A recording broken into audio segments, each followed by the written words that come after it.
Gabriella, Oliver, ladies and gentlemen. I'm sorry I was a bit late, but the famous Sabina, whoever she is, wasn't at her desk to let me in and find me a parking spot. So I've been going round and round and round. But anyway, not a problem. When Gabriella, whom I don't know or whom I just met, sent me an email, as happens these days, to ask me if I would launch this book today, I was instinctively positive about it. And the reason really is that when I asked for a book, obviously, and I looked at a picture of Georgina, which there are several, obviously, but the one just inside, and it reminds me overwhelmingly of my mother, Claire, who in fact was born in Bratislava or Pressburg, it keeps changing its name, and who had an experience that, of course, everyone's experience of these terrible things is different, but my mother's experience was, you'd say in a big picture sense, very similar to the experience that is spelled out in the book that Gabriella, with Oliver's help, has written. I think it's terribly important that these books get written, and I do so mostly because, in fact, when I came in, Gabriella was saying that often people who've gone through war don't want to talk about it. That, of course, is true of people who went through the Holocaust and who go through a variety of other things. There tends to be a range of response. Some people wear their experience very much on their sleeve and are very outwardly keen to talk about their experience. Others, like my parents, said absolutely nothing. And I went through more than 40 years of my life. I became obviously a public figure, I became the Premier, and I had no idea of what my mother had been through. And that is not an occasion for me to talk about my mother, but she had been through the sorts of things that tended to happen at this time in history. She had been, to use the Australian expression, dobbed in by someone who used to work for her parents in Slovakia. And as a result, she was sent to Ravensbrück, which was a concentration camp, a work camp. And she spent the last year of the war, sort of 44-45, in Ravensbrück, and then the Russians relieved them, and she went back and eventually married my father. But to say, not the purpose to talk about my mother, but to say that it's a natural tendency of some people to think, I just want to put this behind me. I just want to look forward, I want to worry about my grandchildren, I want to worry about the future. And these things are too terrible to talk about. So I really had no idea of my equivalent story, broadly equivalent, until I was a very, very, well, middle-aged person.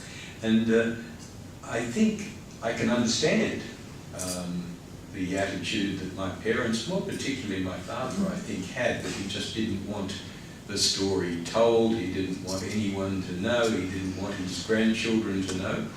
But while I understand and respect that, I think the attitude that Gabriella has taken here, which is to tell the story and tell it in a sort of a joyful, celebratory way. If you can tell a terrible story, although one with a more or less happy ending, if you can tell that in a joyful and with a sense of celebration, which is what's done in this book, I think that's a wonderful thing, because it is, and it's commonplace to say this, but it's nevertheless worth saying.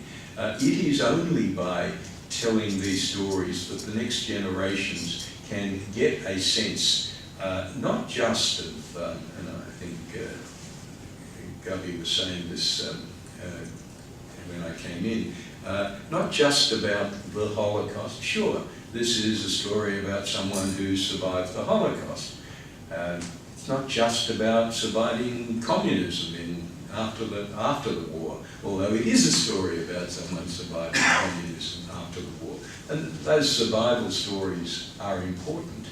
But in a sense, I think, they're more important in terms of the impact on individuals, the lesson for individuals, the lessons in terms of self-belief, lessons in terms of courage, lessons in terms of not having fear or managing one's fear as well, as bravely, as courageously as one can.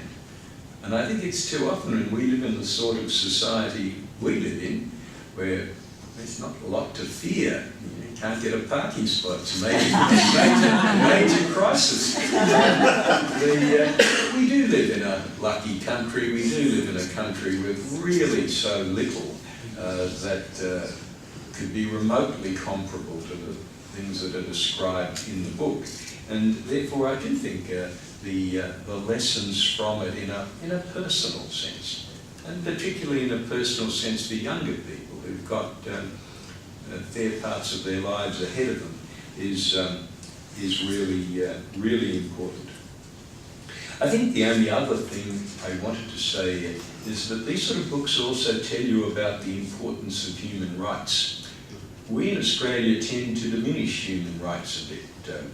I have no idea what people's views in this gathering are about boat people and refugees, but I of course don't have the view that both political parties, the party I was involved in, the Liberal Party and the Labor Party, have got one view of refugees, which basically says, well, yeah, maybe they have some rights, but we've got the right to determine who comes into our country, and that's a more important right.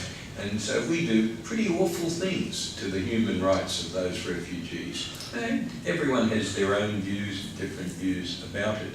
I think my only big picture point is to say that human rights, which at the end of the day are what was a challenge here and what Georgina, in a sense, asserted as her rights, terribly, terribly important.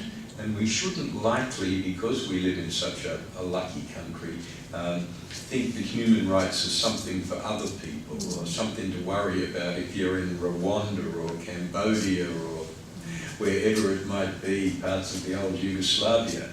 Human rights really are everywhere, and it's the sort of values that are implicit and explicit in this book that I think show you the importance of human rights.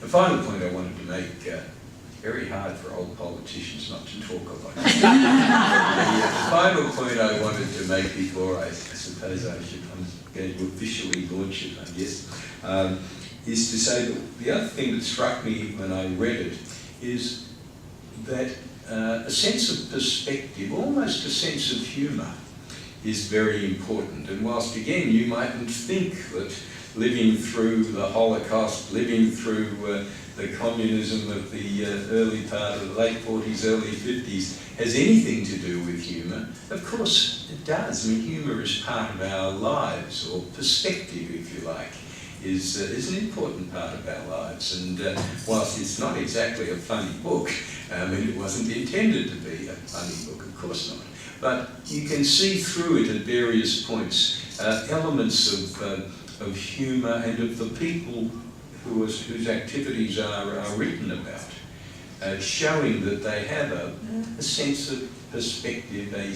sense of humour, if you like, even though they were going through really terrible circumstances. And I think that's also a point that's sort of worth picking out of the book, that even in the most terrible circumstances, a sense of humour, a sense of perspective is pretty important.